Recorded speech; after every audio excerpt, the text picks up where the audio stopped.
ने बड़े कमाल की बात कही है कि किसी के साथ गलत काम करने वाले को अपनी बारी का इंतजार करने का। क्योंकि किस्मत जब तमाचा मारती है तो मुंह पर नहीं रूह पर लगती। एक नगर में एक सेठ जी रहते थे। वो अपने व्यापार के सिलसिले में दूसरे नगर में गए हुए थे। बहुत सारा खजाना दौलत उनके पास में थी। इसलिए उन्होंने 3-4 पहरेदार यानी बॉडीगार्ड लेकर के गए थे। उसकी सुरक्षा बनी रहे, कहीं कोई लूट की घटना ना हो जाए, इस डर से 3-4 पहरेदार थे। जब वापस अपने शहर में आए तो अपनी गली के पास पहुंचने ही वाले थे कि फिर उन्हें लगा कि इन लोगों को भोजन कराना पड़ जाएगा। सेठ जी थोड़े कंजूस टाइप के इंसान थे, इस डर से उन्होंने पहरेदारों से कहा, सुनो भाइयों, बहुत बढ़िया यात्रा रही, आप लोगों ने मेरा बहुत साथ दिया, आप लोगों ने मेरे खजाने की सुरक्षा की, आप लोगों का बहुत बहुत धन्यवाद, अब आप लोग जा सकते हैं। पहरेदारों ने सोचा कि इन्हें तो घर तक छोड़ना था और ये बोल रहे हैं कि मुझे यहीं छोड़ दो, आगे मैं अकेला ही चला जाऊंगा। तो ठीक है, इनकी मर्जी। पहरेदारों ने कहा, ठीक है सेठ जी, आप चले जाइए, आपका बहुत बहुत धन्यवाद, कभी आगे आपको कोई काम पड़े तो याद कर लेना, हम आ जाएंगे। सेठ जी ने कहा, ठीक है।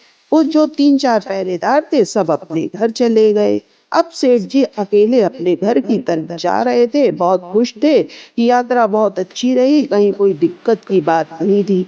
अपने घर की गली में जैसे ही मुड़े वैसे ही 7 डाकुओं ने उनको घेर लिया। सेठ जी घबरा गए, सोचने लगे कि ये क्या हो गया, मतलब मेरे घर से सिर्फ 100 मीटर की दूरी पर मेरे साथ लूट होने वाली है।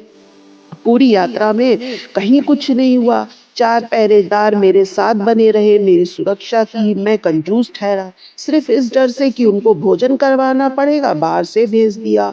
उनको साथ लेकर आता तो बहुत कुछ बच जाता, बहुत कुछ उनके दिमाग में चल रहा था। 60 के 60 डाकू सेठ जी को घेर करके खड़े हो गए। बंदूक की नोक पर सेठ जी से कहा, जितना माल खजाना है सब हमें दे दो, उसके बाद अपने घर चले जाना। सेठ जी बहुत घबराए हुए थे, डर के मारे अपने बैग में से सामान निकालकर बाहर रखना शुरू किया।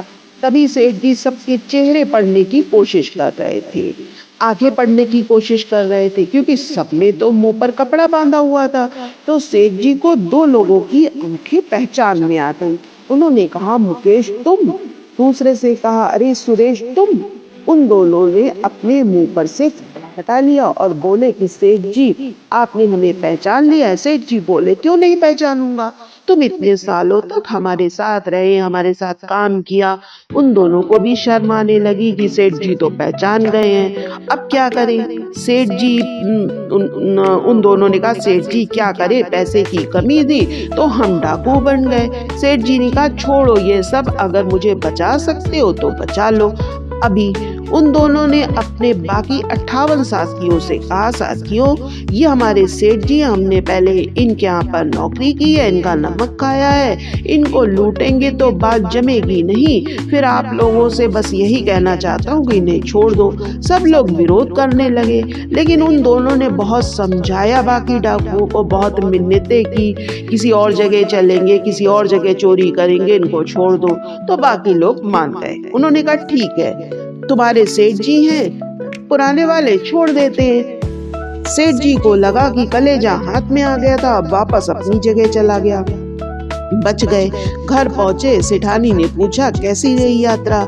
सेठ जी ने कहा, यात्रा तो बहुत बढ़िया रही, लेकिन अभी जो 5 मिनट बीते हैं उसको ध्यान करके कलेजा हाथ में आ गया, ऐसा लगा कि जीवन चला गया, सब खत्म। सेठानी ने पूछा, हुआ गया? तो सेठ जी ने पूरी घटना बता दी। सेठानी ने कहा, मैं आपसे एक बात कहती हूँ, याद रखना, जीवन में वो जो 60 डाकू थे ना, 1 घंटे में जो 60 मिनट होते हैं उनके बराबर थे। सिर्फ वो जो धर्म के थे, उन 2 लोगों ने आपके साथ काम किया था, हमारे यहाँ भोजन किया था, नमक खाया, उन्होंने आपका साथ दिया, वरना 58 तो आपको निपटाने की फिराक में थे। उन 2 ने आपको 58 से बचा लिया। सेठ जी ने कहा, मतलब सेठानी, वो जो 1 घंटे में 60 मिनट होते हैं। सेठानी ने कहा, हाँ, जो 1 घंटे में 60 मिनट होते हैं और 2 मिनट धर्म के निकाल दो तो 58 मिनट आपका कुछ नहीं बिगाड़ पाएंगे, सब अच्छा रहेगा। बहुत छोटी सी कहानी है जिसका सार ये है कि जीवन में 2 पल भी अगर आपने धर्म के बिताए, अच्छा काम किया, लोगों की सेवा की निस्वार्थ भाव से, तो आपकी जिंदगी अच्छी होना शुरू हो जाएगी। इसी के साथ साथियों, मैं जल्दी मिलती हूँ एक नए उद्देश्यपूर्ण वीडियो के साथ। अगर आपको मेरा वीडियो पसंद आता है तो ऐसे मोटिवेशनल वीडियो को देखने के लिए मेरे चैनल को सब्सक्राइब कर लीजिए, वीडियो को लाइक और शेयर कर लीजिए। इसके लिए आपका धन्यवाद।